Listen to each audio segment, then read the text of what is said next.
Hello, everybody. Oh, I think I have audio levels back. That makes me feel much better. Coming to you live on location. James Brierton, Candice Jordan. We're here at the weatherproof event at the Schiele Museum. Frank's here. Come here, Frank. Just lean in between us. There we go. Frank Strait's here in person. I think it's only the second time Frank and I have been in the same room at the same time. It's a lot to handle. We're going to talk to the Weather Service coming up. We're going to talk about the awesome event that is happening out here at the Schiele Museum. We're going to get an update on storms. So we just have a bit of a lull at the moment, which is a perfect time to hop on stream and let people know that we'll be out here till 4 o'clock. Mm-hmm. You just did a show, and now I think people are headed out to the exhibits. They're in the other room here, and that is a perfect opportunity to jump on stream and let all you at home know that you still have time to come down here to Gastonia, North Carolina, to come hang out with us. And, oh, by the way, Candice, you see that sticker right there? Yes. Can I have this for just a second? So I put this on social before. This is perfect for anybody that's watching right now on the Carolina Weather Group stream. These are our secret stickers. We only have 20 of them. So if you come on down here to the event before 4 o'clock, come see Frank or I at the table and say, I saw your stream or I follow you on social, I would like a secret sticker. There are 19 of these left. Come and get them. These are like the die-cut laser traced. They will last longer than the other stickers we've been giving the kids today, which are also, the kids love stickers, but they're like kid stickers. Yeah, they're these the are stickers. like These, the cool people stickers. yeah, my wife put one on her luggage already, so these are the ones that are going to last. Yes. Yeah. So you want one of these. You want one of The those. secret code. You need a sticker. You do. Again, in a few moments, we're going to get an update on the weather and the marginal risk that's out there as storms are beginning to develop. But let me very casually get out of the chair. Let's bring in Frank Strait. All right. Hello, everyone. Hello. Hey, Candice, how's it going? Good. How are you? Doing great. Legs are getting a little tired from being standing for the last 3 hours doing the trivia games with the kids here coming to the Schiele Museum. All right. So what kind of trivia have you been doing? South Carolina trivia in general, since I work for the South Carolina State Climate Office, and big shout out to the currently vacationing Melissa Griffin, who's been on Carolina Weather Group before, and was kind enough to gather all these materials that we have at our South Carolina State Climate Office booth here at the Schiele Museum for the weatherproof event. So we got all that put together, and right now there's a lull in the action, so we have time to talk a little bit more about the event and what weatherproof is all about. So Candice, tell us the details here about what we're doing here today. First, can you tell that we are all weather nerds at heart? When we sit there and talk about how there's a lull in the action, as in there's a lull in the amount of people, and so we talk about it as we would say there's a lull in the storms or something. Exactly. We're such weather nerds. You should definitely come out and see us. But yeah, weatherproof going on until 4 o'clock. What we're doing is we have some awesome people here. Carolina Weather Group obviously is here. We've got Frank. You've got the South Carolina Climate Office here. We've got the National Weather Service, Greenville-Spartanburg here, and then we've got the Charlotte Area Air Awareness. Because I think they're one of the most underrated people, because you don't think about air all the time. You don't wake up in the morning and you're like, Right. What's the air going to be like today? You just kind of take it for granted. But I think this past month has really opened your eyes to the wildfires, the haziness. We've had some higher codes with the air quality, and people that are sensitive are really having to think about that. Absolutely. I've been feeling it down in Columbia when we've had the wildfire smoke intrude there. I've had some respiratory issues of my own with a little bit of sneezing and runny nose and coughing a little bit. So, and that's just some of the impacts it can have on you when you're dealing with that. It's also held our temperatures down a little bit too by kind of filtering out the sunlight a little bit. So a few days it hasn't gotten quite as hot as forecast out in Columbia, which is totally fine. Right. I don't think I'm in anybody's Columbia. complaining. Yeah, being in Columbia, it's like there's the sun, and then Columbia is like the kid with the magnifying glass, and you're the ant. That's what it's like living in Columbia in the summertime. Was it the urban heat island effect? Uh-huh. Those big cities, they just warm up. That's right. And then there's all the asphalt around it, our sandy soil that we have in the Midlands of South yes. Carolina as well. It just heats up in a hurry. Yes, the sand hills. Awesome. So we're also doing, not only can you meet wonderful people here at the museum, our educators are out talking about how weather impacts different things. So we have an animals and weather. So can animals predict the weather? We have a really cool thing happening there. Mm-hmm. We're talking about the human impact with weather. So there's literally weather that makes you happy and weather that makes people sad. We're talking about how you can measure the weather, lightning. We're even talking about how satellites help us measure the weather. So it's not just ground measure, but like we also measure from above. And then we're also dabbling into the fact that we are measuring atmospheres of planets that are outside of our solar system, which is kind of fun. Yeah. So, And then we've got agriculture and weather and nature and weather, because everything responds to weather. That's the cool thing about weather, is that it doesn't matter who or what you are, like you're impacted by weather. absolutely. It's a part of everything. And we even have Candice making fire. I am. Today. I'm making a fire tornado and it's awesome. Yeah, it's pretty cool. Like one of my favorite things to do here at the Schiele Museum is to make a fire tornado. That's right. If you can't be here, check my Twitter feed at SCWX Frank Strait. I took a little video of Candice making fire earlier. And I'm sure my face is also pretty hilarious, because like even though I've done that probably like 400 times, like it still gets me when I do it, and I'm just like, have you burned yourself yet? No, I play it safe. Good. Got to be careful with that. Yes. So what else do we have to talk about with the event today? Yeah, so it's been a really good day so far. Yeah, it was a huge crowd earlier. Like we got a break now, crowd. and it's just us in the room, but I mean, we Yeah. had 300 or 400 people here. Right, we've got like earlier. 400 people. It's wonderful. I love the fact that like people are so willing to come out to these events, because I like to think of us as edutainment.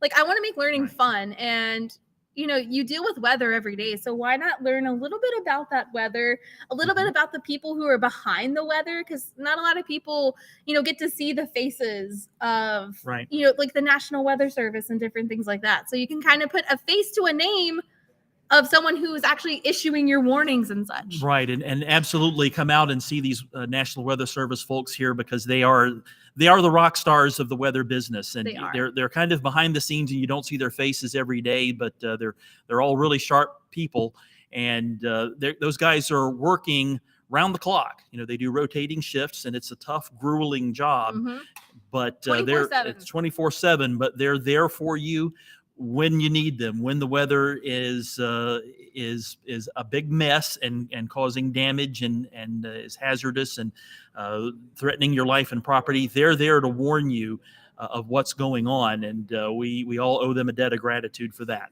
And contrary to popular myths, they cannot control the weather. That's right. You can't put in a word to them. They can't help it either. No, the Weather Service doesn't have this array of buttons in the basement that say the crystal rain, ball, snow, and hell, no, they don't. And I don't have that in Columbia either. I wish I did. I would be a trillionaire if I did. Trust me. Trillionaire? I think you'd be like a gazillionaire. I would have all the money if I could do that. It would be the Frank Strait show. That's right. I would say today it will rain in Columbia, whether you like it or not. Dun, dun, dun. I want to be the sound effects person for your show. Right. Awesome. So I think we're going to get to meet some of these people, right? That's right. Who are we bringing in now, James? I think we're going to bring in the Weather Service guys, talk more about how awesome they are, and see some of their stuff. Clay, do you want to come over here? We're doing this live. But he's doing like the walk over here. He's doing the walk. Yeah. Ladies and gentlemen, Clay Chaney from the National Weather Service, Greenville-Spartanburg. Here, we'll scoot over. We'll scoot over. Oh, now we're in the back row. Okay, you guys are share a mic. Yeah, and we'll share a mic. I'm going to put my energy drink down. There we go. Get that out of frame. Clay, they just talked you up a lot on how awesome you guys are. I appreciate it. And we do want to ask you a little bit. Brad Panovich just tweeted the dew point is now 75 in Charlotte. We're very grateful your air conditioning works in here. Thank goodness. Yeah. It is that very is comfortable. air you can wear and you cannot take off. Yeah. What's our forecast for today, Clay? Hot and humid. And back to you. One of the things we have at the museum here today is a green screen, and I've got the GSP radar pulled up. Should we attempt our best impersonation of Brad Panovich and see if we can try to point we can give at it it? a try. Okay. You might be disappointed. You might be disappointed. So you and I are going to step over here. This is going to be both a lifetime update and a practical example. Candice, if you could hit those little diverging arrows right there for us, Clay and I are going to magically appear over here. So this is completely green to Clay and I. Here, I'm just going to tilt this up. We have a lot of children that have been coming by the museum today, and so that was pointed. That was kid height. Far down. Kid-friendly weather. That was kid height, and it's still pretty high. So Clay, hold this for a moment, and I think Candice is going to twist that, loosen it, and Clay's going to give us real-time input on his own. You did the forecast yesterday for today. You hold the microphone. Yeah. So how are we looking, Clay? As we look at the radar. We are earthquake. We're here. Yeah, so we're in Gastonia, North Carolina. Looks like we have a few showers out to our southwest. Expect those to kind of grow in coverage as we get through later on in the evening. Looks like we'll have a weak frontal boundary that'll move in from the west. And right now our environment is actually pretty prime for shower and thunderstorm development. We actually have what we call wind shear in the atmosphere, and that's going to allow these thunderstorms to actually organize and become bigger clusters, which in the grand scheme of things, of course, is going to cause for more widespread damage in terms of straight line winds. We're not in an environment that's actually favorable for tornadic development, so these will all be straight line winds, damaging downbursts, but we can expect that today across the area later on this evening. So I don't know if you noticed while you're talking, but the robots are taking over. Our camera has its own little, and it was just like, woo! That was not me, guys. So that was.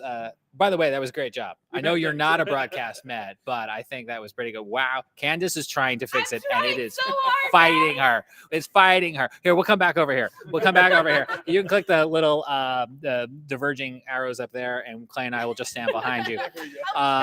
So this is our cute little camera, but it's kind of got an AI mind of its own, I think.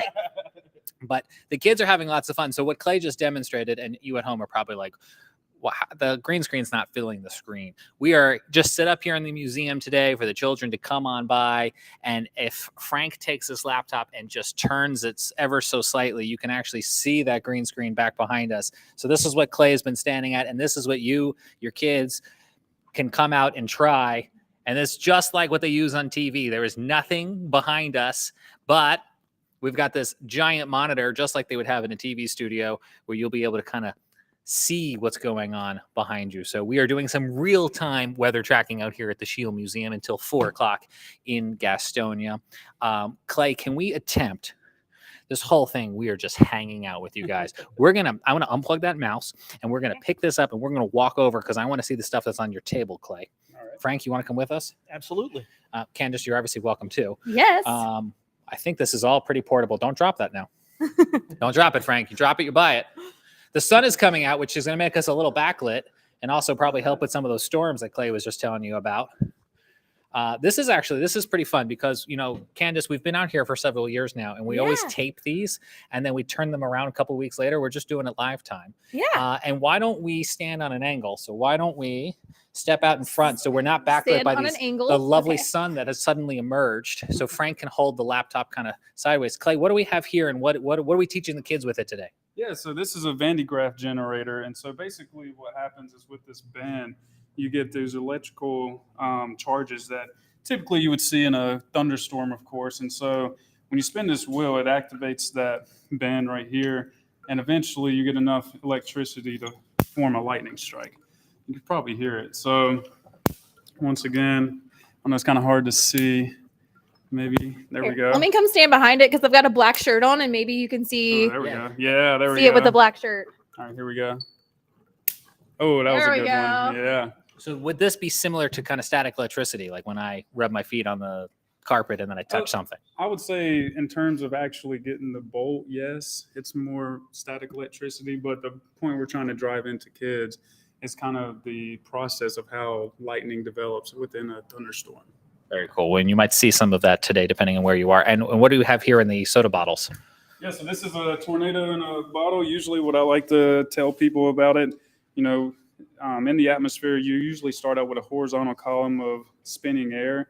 And so you get this spin in a horizontal column, but then you get an updraft that actually tilts it vertically, and it keeps it spin.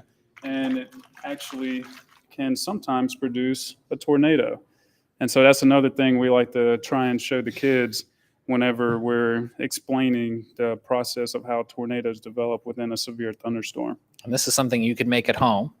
It is. And do with your kids. Just make sure those bottles are attached together real firmly. Earlier, we actually had some tornado in the balls, like smaller ones we gave out to kids. Yeah. A way to actually build that is that you get a little plastic bottle, fill it up with water.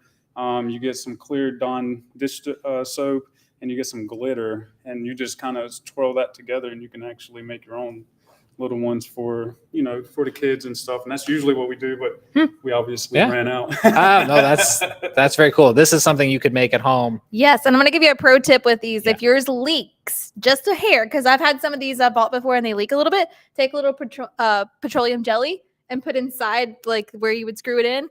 It'll help seal it up. What are we screwed into? What is this piece of plastic? It's called a tornado tube connector. Okay, so you just go on the internet and buy one of those. Yes. You probably go to Amazon. Okay, yeah. Right. I'm not going to ask you about the rain gauge because I'm going to ask Frank about the rain gauge when we go back to his table. Okay. But what do we have here? I know these two pieces go together. Yeah, so this is a radio sun, and so we have the weather balloon. Of course, I think a lot of people know about that.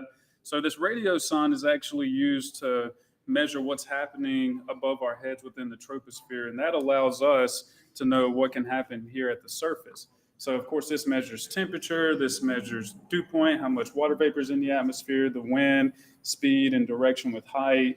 And all of those elements can actually help determine the actual forecast and what we're expected to see. This weather balloon here, so you have the weather balloon, you expand it with hydrogen, and usually when these actually get up towards the top of the troposphere, it can actually expand to be as big as a 2-story house. And this instrument is attached to it, and eventually once it feeds back all of the data towards us and that balloon pops, we have a parachute in there, but a parachute is attached to this, and we actually, we can have tracker devices on it as well. So this parachute, it'll kind of stay connected to the radio sun, bring it back down safely, and hopefully we get them back so we can reuse it and actually recycle them. So that's kind of a little bit of the gist of what we do. With On that last point, I like that right on the side of the instrument, it says harmless weather instrument. So that it's going to land presumably in somebody's backyard, and they want you to know that there's no harm. This is scientific, and that you can return it. I think it comes with its own self-addressed stamped envelope, essentially, right? And this here is super light. Like it doesn't weigh very much at all. Maybe like a pound, If that. 2 pounds, maybe. And it's made out of foam, so trust me, like it's not gonna make any damage. It's not gonna hurt. Yeah. I will say, on average, we usually only get about 10% of them back, so it's a pretty low rate. I mean, let's be real. If I'm gonna be real honest right now, if one falls in my yard, do you think I'm not gonna sit there and have it as like a prized possession? I'm probably the only person in the room this has happened to. I actually found, when I was 12 in my uncle's backyard, a radio sonde. So that was a long time ago. That'd be 39 years ago. Did you return it? Yes, I did. Yeah, Look at him. Back in that day, they had a little package in there, a little compartment that had a mailer to return. You just take it to the post office, and they would just take it and toss it in a bin, and they'd go back to the refurbishing center, which in that day was in Kansas City. I don't know if that's the case anymore or not, but yeah, I found one. It was actually really cool to find one of those. I'm not sure where it came from. Probably Atlanta, I would guess. Came from the sky. Yeah, it came from the sky. Don't know. I'm here to help. Guessing Atlanta, but who knows? Well, we narrowed it down. It wasn't the ground, so it had to be the sky. But they do. The weather balloons are real helpful in meteorologists getting temperature readings and other measurements from across the atmosphere. Clay, thank you very much. Thank you, for Clay, letting me put you in front of the green screen and then on the spot here at your table. Hey, no worries at all. You have some other taxpayer customers coming your way, so I'm going to get out of the way and let you demonstrate. We're going to walk over to Frank's table real fast. Candice has to get ready. You've got another demonstration coming up, right? Coming up here soon. So you're more than welcome to allow some. Should I stream it? Is that sure. what you're going to tell me? You can stream it. All right, so we're going to have Frank go around to this side of the table. And while you guys hang out with Frank and James, I'm going to pass the microphone baton to you. Well, thank you. You heard it here with 2 o'clock? 2 o'clock. 2 o'clock. Stay tuned. We're going to watch Candice play with fire. Frank, what do we have here? This is an official COCORAS rain gauge. COCORAS stands for Community Collaborative Rain, Hail, and Snow Network. And what this is a grassroots sort of effort to get citizen weather observers to measure precipitation for us. And it's useful because precipitation can vary considerably over a short distance. So even if you know someone who has a weather station that reports these observations to the Kokoros network, or they're a cooperative observer, you're still valuable to us. Your measurements would still be valuable to us because, like, for example, with our summertime thunderstorms, you've probably seen it happen before, that you can get a big downpour and maybe a half or 3/4 of an inch of rain, maybe even more in one spot where you are. But if you go a quarter or a half mile away, there's hardly any rain at all. So precipitation can vary widely over a short distance, and this is the reason why we want to get as many of these observers as we can. So even if you're in North Carolina, South Carolina, or even somewhere else, we hope you would come and join us and be a part of this network so that we can have your observations. It does require a little bit of investment of your time and money. The rain gauge here costs about $40. These are the older style rain gauge. They're starting to phase these out now. The newer ones are a little bit more expensive. I'm not sure exactly how much, but It's about that ballpark. I still, think, right? it's $40 or so is a ballpark figure. So this does the actual measurement. I was taking it apart as you were talking, and then the rest of this is kind of overflow. Actually, the whole thing does the whole thing measurement. does. This, Oh, okay. the inner tube here that is fed by this funnel right here, that's on the top. This measures a fine adjustment up to an inch of rainfall. Oh, I see. And then in this interior is the overflow, and you can measure up to another 10 inches with the outer cylinder here. Also, when a snowstorm's coming, you just simply remove all of this, and then you can use that to measure how many inches of snow fell. And bonus, even better, and some really valuable data for us, you can melt that down and pour it into the inner tube, and you can measure how much rainfall came from that snow, and we can get a snow to liquid equivalent, which is some pretty valuable stuff for us to know. It would be pretty impressive if we got one of these bad boys filled up with snow in the Carolinas. It's happened before. 1973 is coming to mind. 1973, that's one example, but I mean, this only holds about 10 inches, and I've seen some 10-inch snowfalls in my time too. Even in growing up in Rock Hill, I can remember a couple of them. So there was the 1988 snowstorm. There was a foot in Rock Hill from that one. That sounds like a lot of snow. We've seen a lot of these heavier snowfall events in South Carolina and North Carolina too, of course, especially up in the mountains. Well, I think you have a customer here. I do. So I'm going to take this and get out of your way. Thank you, Frank Strait, representing his day job at the South Carolina Climate Office. And we are out here. You're probably hearing me twice now. We are out here at the Schiele Museum of Natural History in Gastonia, North Carolina. I know it seems relatively quiet in here right now. That is just because it was the perfect time to stream. If we tried streaming to you earlier, there are hundreds of people in this room, and you wouldn't have been able to hear us think. In just a few minutes, these seats are going to fill up. The next wave of museum goers are going to come on in, and our friend Candice is going to be doing a demonstration, which you heard here first. She's going to allow us to stream to you. You're not going to want to miss it. So here's what we're going to do. Go on over to the Carolina Weather Group YouTube channel, youtube.com/Carolina Weather Group. And we will stream her 2 o'clock presentation there, coming your way in just a few minutes. There are 2 more hours for you to come on down here to Gastonia, North Carolina, just to the west of Charlotte, and come say hello to us. Try your hand at a green screen and get one of those exclusive Carolina Weather Group stickers for our fans. You know, we have some stickers on the table that we're handing out to the kids today, and then we have another subset of stickers that are exclusive for you, our super fans. So if you follow us on social or you saw this live stream, come on down before 4 o'clock on this Saturday and just let us know that you saw us online, and I'll hand you one of those stickers. Stay tuned. Carolina Weather Group YouTube channel. Candice's demonstration is coming up, and you're not going to want to miss it. For now, James Brierton on location in Gastonia, North Carolina. We're going to keep our eyes on the sky. Our Carolina Weather Net is also streaming over on YouTube for real-time updates on radar, sky cams, and any alerts that might come from the National Weather Service offices across the Carolinas. You will see it there as well. Talk to you again.